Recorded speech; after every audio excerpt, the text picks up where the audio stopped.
বগা ফুল আৰু আৰু এটা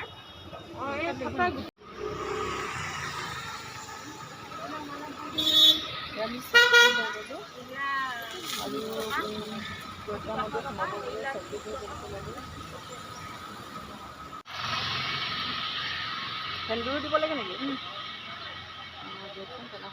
দেখুৱাই আছে 20, 30, 40, 50 50 টকা ন?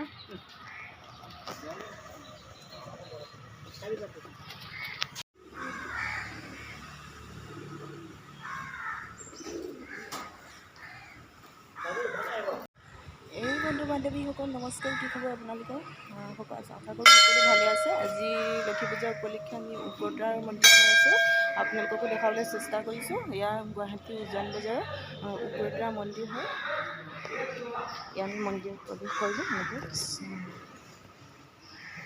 এই মন্দিৰভাগ জাগ্ৰত বুলি কয়।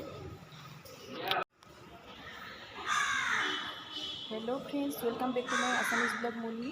আজি মই গুৱাহাটী উজান বজাৰ উগ্ৰতাৰা মন্দিৰত আছোঁ আৰু ইয়াতে সলাই চাকি ধূপ জ্বলাইছোঁ। এয়া জাগ্ৰত মন্দিৰ হয়।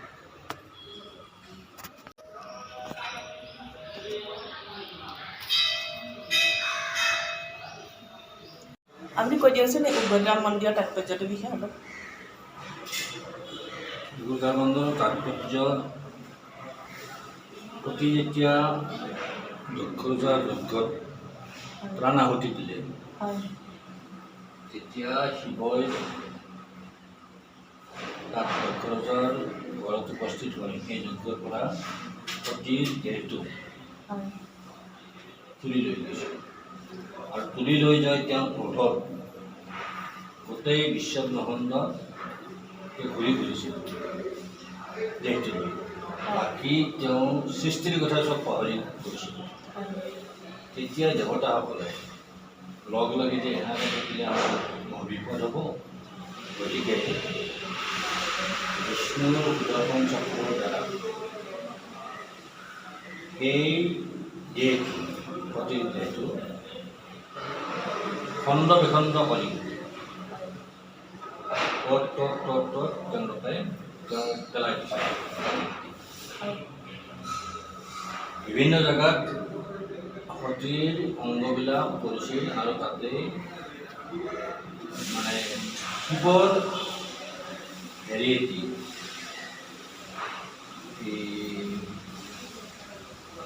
এটা পীঠস্থান হৈছে। শিৱ আছে তাতে। আমাৰ ইয়াতে যেনেকৈ আপোনাৰ শিৱ আছে থুপা হেৰি শিৱ আছে উমানন্দ কামাখ্যাত, ঠিক সেনেকৈ প্ৰত্যেক পীঠস্থানতে শিৱ আছে। আৰু তেতিয়াৰ পৰা ইয়াত এইটো কথা আচলতে আমাৰ ইয়াত গম পোৱা নাছিল বা তেওঁৰ যি দেহটো পৰিছিল সেনেকৈ নাজানিছিল। আমাৰ ইয়াত শিৱ বশিষ্ঠ মুনি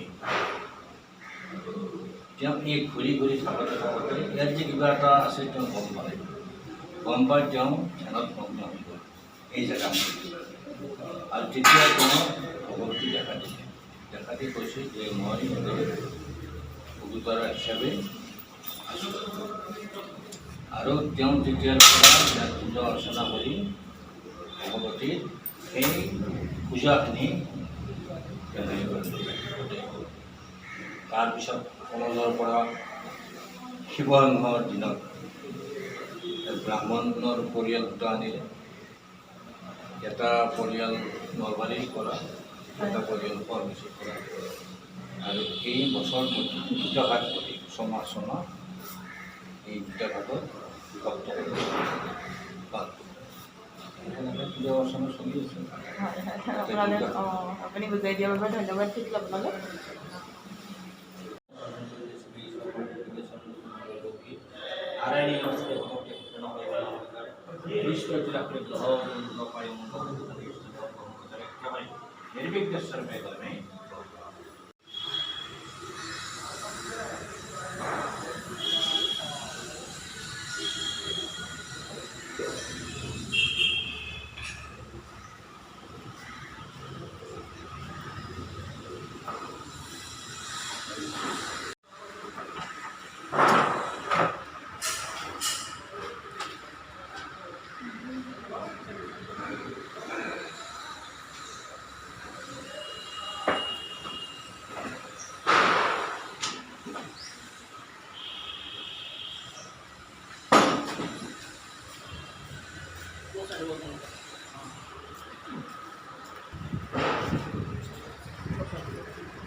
বিশেষকৈ মন্দিৰৰ পুৰোহিত প্ৰভুদেৱে বুজাই দিলে গুৰুদ্বাৰা মন্দিৰৰ বিশেষত্ব হিচাপে।